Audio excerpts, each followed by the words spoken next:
बालाजी मंदिरला मी भेट दिली, तिथे अनंत खैरनार नावाची एक व्यक्ती भेटली. नावाप्रमाणेच त्यांची सुद्धा एक कला आहे, अनंतच आहे ती त्यांच्या नावाप्रमाणे. आपण कापूस कोंड्याची गोष्ट ऐकली होती, पूर्ण काय ती कधी बघितलेली नाही, ऐकली नाही. नेहमी पारंपरात ऐकतच आलोय कापूस कोंड्याची गोष्ट. पण आज प्रत्यक्ष कापसासोबत मैत्री करून त्याच्यामध्ये जिवंतपणा आणणारा व्यक्ती मी आज बघितला आहे. त्यांचं नाव आहे अनंत खैरनार.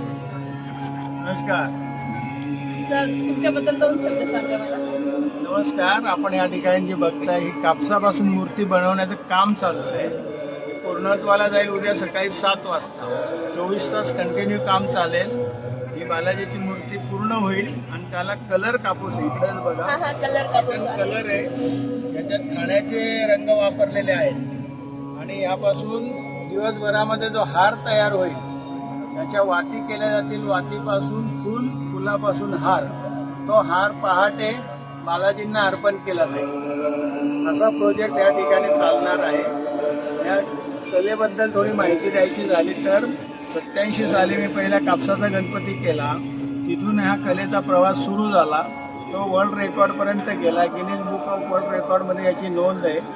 या कलेला जगभरातून मागणी आहे. 30-35 देशात माझं काम आहे आणि हा प्रवास असा चालू आहे. आपण रंगीत कापसापासून पूजेचे गणपती बनवतो, जो 5,000 रुपयाला बाजारात POPचा मिळतो. आपण 1,000 देतो आणि प्रदूषण नाही, पाण्यारास नाही. मूर्ती विसर्जन केली तरी अडचण नाही किंवा ठेवली तरी प्रॉब्लेम नाही, ती तशीच राहू शकते. जसं मी आधी सांगितलं तसं कलेचा आणखीन एक सन्मान जो झालेला आहे, तर ह्या कलेबद्दल पेटेंट होल्डर हा जगातला मी पहिला माणूस आहे. कला हा कलेचा सन्मान आहे. ज्यांच्यातले प्रोसेससाठी पेटेंट आहे आणि मॉडेलसाठी सुद्धा पेटेंट आपल्याच नावावर आहे. आपल्या हिंदू संस्कृतीमध्ये ओवाळतात, जेव्हा ओवाळतात तेव्हा डोक्यावरती कापूस ठेवला जातो आणि ती कन्सेप्ट काय माहितीये का, कापसा इतका म्हातारा हो.